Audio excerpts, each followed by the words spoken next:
Bună ziua și bine v-am regăsit la un nou episod din podcastul Reîntoarcerea la tine. Și în acest episod o să vorbim despre ce se întâmplă atunci când, după ce ai muncit o viață, poate 20 plus de ani în același loc, brusc jobul tău se zgâlție puțin și apare acea nesiguranță, acea instabilitate.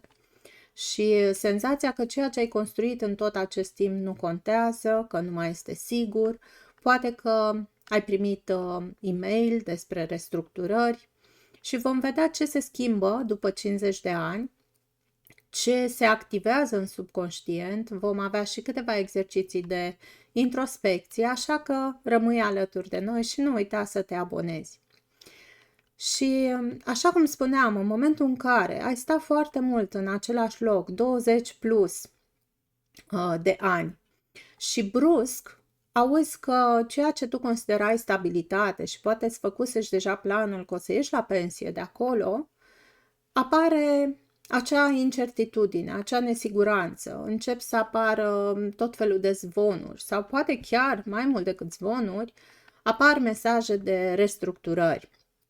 Și poate ți s-a spus că rolul tău se schimbă sau se comasează sau că trebuie să aplici la altă poziție în cadrul companiei.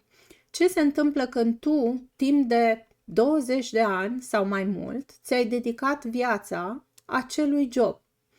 Și nici măcar poate nu ai încercat să vezi cum ar fi să lucrezi în altă parte. Ai fost trup și suflet acolo și dintr-o dată simți că ceva se mișcă. Poate că nu ți s-a spus ceva direct și poate că întrebarea care ți apare uneori pe șoptite este și eu ce fac acum?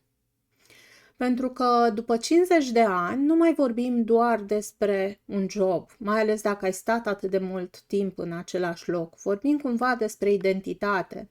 Pentru mulți oameni, acel job în care au stat atât de mult este stabilitate, statut, direcție, validare. A fost cumva cine erau ei.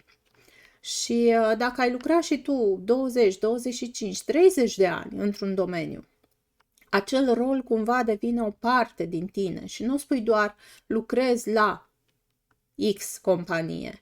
Pur și simplu tu te identifici cu acel rol.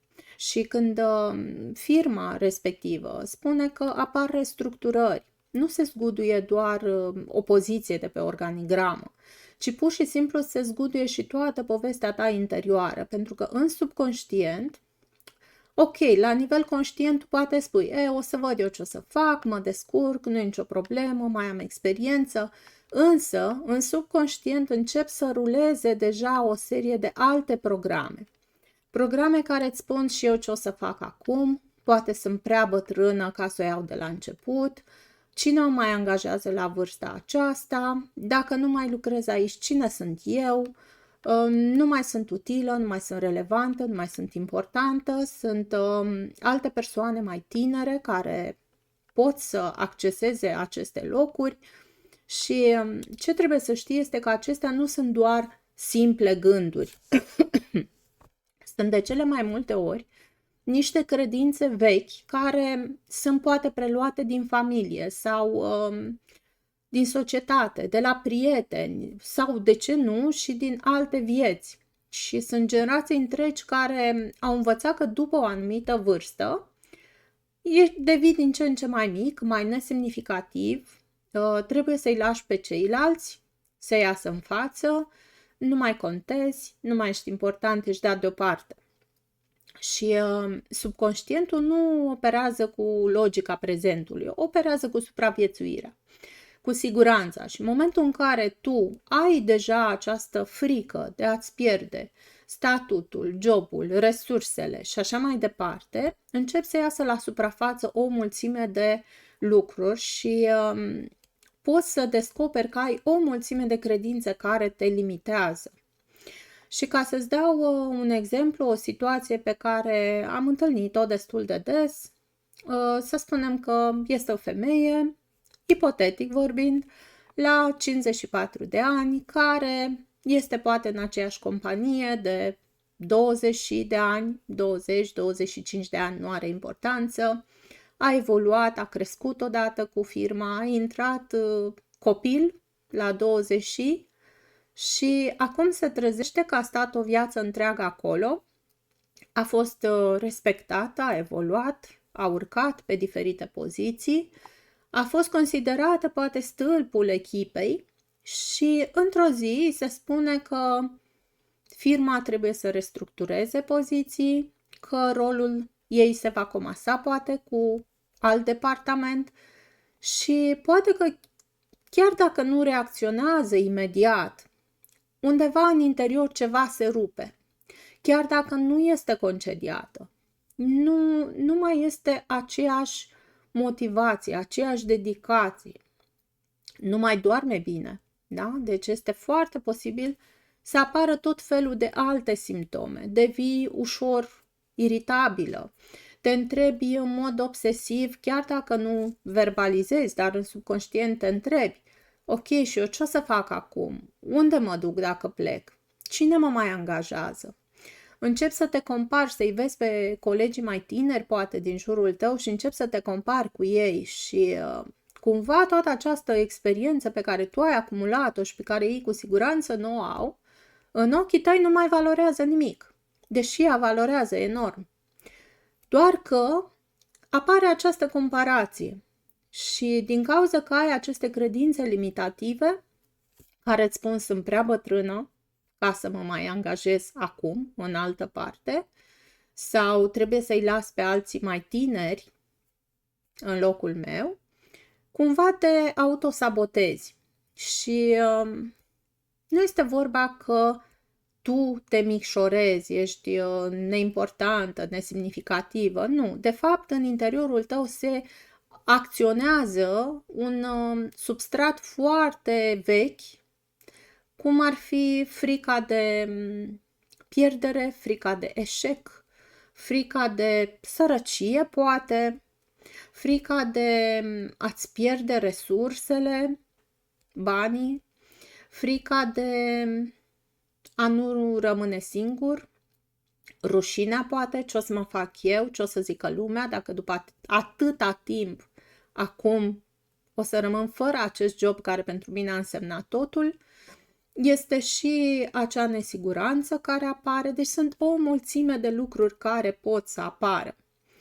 Și prin Theta Healing putem să lucrăm exact cu aceste programe subconștiente, nu doar cu povestea de la suprafață în care se restructurează jobul. De fapt, în spate, o să constați că sunt o mulțime de credințe limitative despre merit, despre valoare, despre încredere, sunt o mulțime de frici ascunse, inclusiv frica de schimbare, pentru că dacă nu ai fi avut această frică de schimbare, cu siguranță nu ai fi stat 20 plus în aceeași poziție sau în aceeași firmă. Chiar dacă ai schimbat poziția, nu ai fi stat 20 plus în aceeași companie, nu ai fi vrut să vezi cum lucrează și alte companii, să vezi alt tip de business-uri. Și apare și această idee că siguranța vine doar dintr-o sursă. Doar dacă sunt angajat aici, sunt în siguranță. În realitate, nu se întâmplă așa. Este doar o credință limitativă pe care tu o ai. Și nu în ultimul rând este și acea identitate prin care tu te percepi ca fiind X-ulică care lucrează la firma ABC. Da? Deci așa te definești tu. Eu sunt X și lucrez la firma ABC. Și nu în ultimul rând poate fi vorba și de o loialitate față de părinți care, așa cum știți, acum mulți ani, părinții mei și probabil și părinții voștri, dacă aveți acum 50 plus, au lucrat pe vremea comunismului și erau obișnuiți că locul de muncă respectiv în care se angajează, acolo stau până la pensie. Și ei au fost învățați că vor rămâne în acel loc toată viața. Asta este normalitatea lor și cumva asta este poate și ce ți-au transmis ție și poate de aceea ai și stat atât de mult în aceeași companie.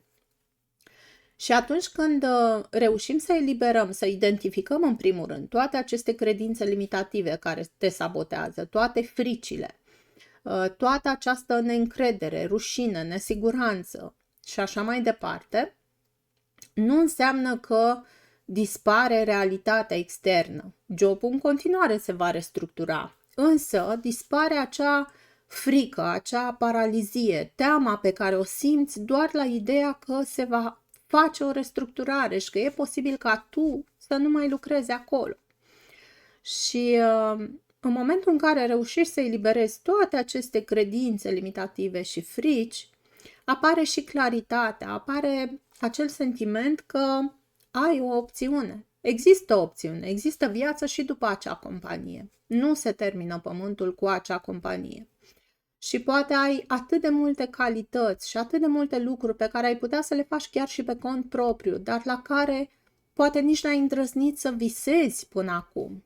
Sunt cu siguranță o mulțime de lucruri la care te pricepi și care îți face plăcere să le faci. Nu uita de ele, pentru că sunt esența ta. Și apare acel spațiu interior în care nu mai spui, s-a terminat, ce mă fac acum? Ci poți să spui, începe altceva, în sfârșit, începe altceva, să simți acea bucurie, acea energie pe care poate nu o mai simți de mult timp în acest job în care ești acum. Și te invit acum și la un moment de introspecție. Dacă ești într-un loc sigur, respira adânc, închide ușor ochii și întreabă-te sincer, dacă acest job ar dispărea mâine, ce ai simțit prima dată?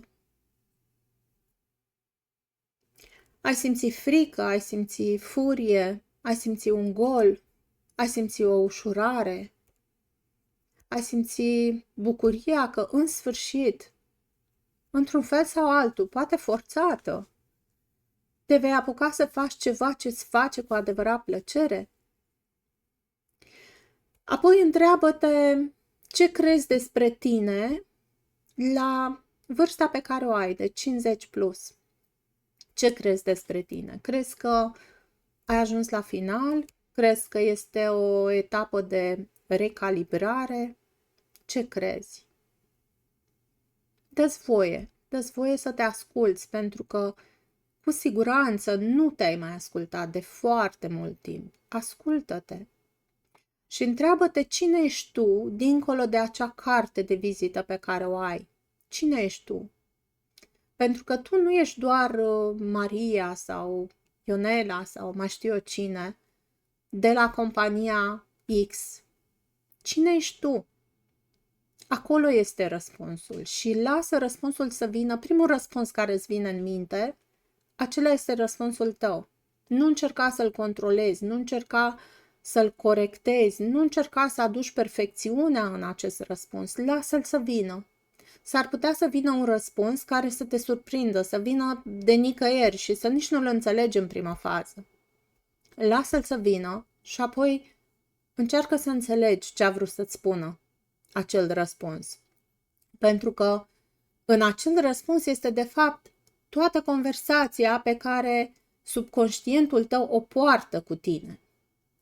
Și dacă acest episod a atins ceva în tine, poate o emoție, poate te-ai regăsit în ceva din ce am spus, poate este o întrebare pe care eviți de mult să-ți o pui, dă-ți timp și ia acest episod ca pe un moment de introspecție, ca pe un semn de blândețe față de tine.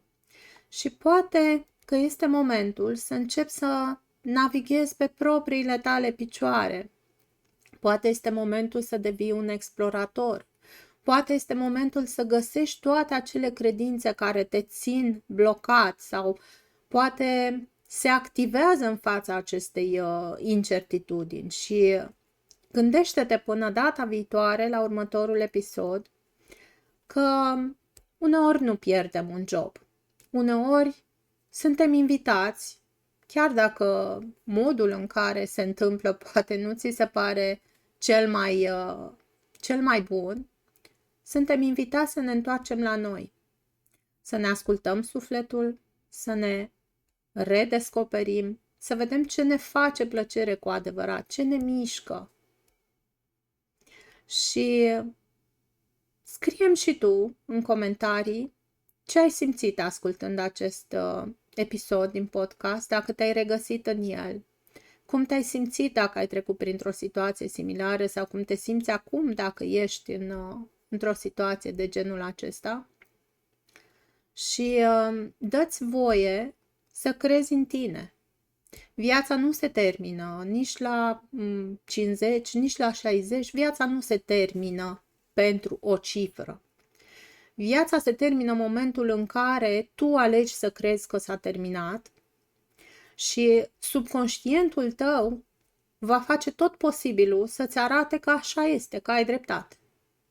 Pentru că el este doar un executant, aș putea spune, nu face filtru, nu pune filtre între e bine, nu e bine. Gândești ceva negativ, o să-ți aducă ceva negativ, o să se asigure că acel lucru se întâmplă.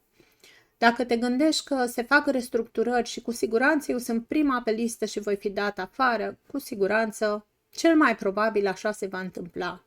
Dacă te gândești că se fac restructurări și eu voi lucra în continuare aici, lucrez aici și sunt foarte ok, mă înțeleg bine cu oamenii, îmi place ce fac, este extraordinar, sunt foarte încântată, nu contează că am 50 plus, atunci subconștientul va face în așa fel încât universul să se alinieze cu această vibrație a ta.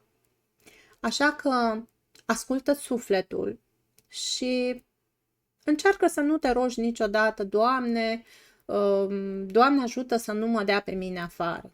Nu ai de unde să știi dacă acela este drumul tău și dacă acela este binele tău cel mai înalt. Poate că binele tău cel mai înalt nu mai este în acea companie. Gândește-te și la acest aspect și ascultă-ți sufletul, pentru că el știe ce e mai bine pentru tine.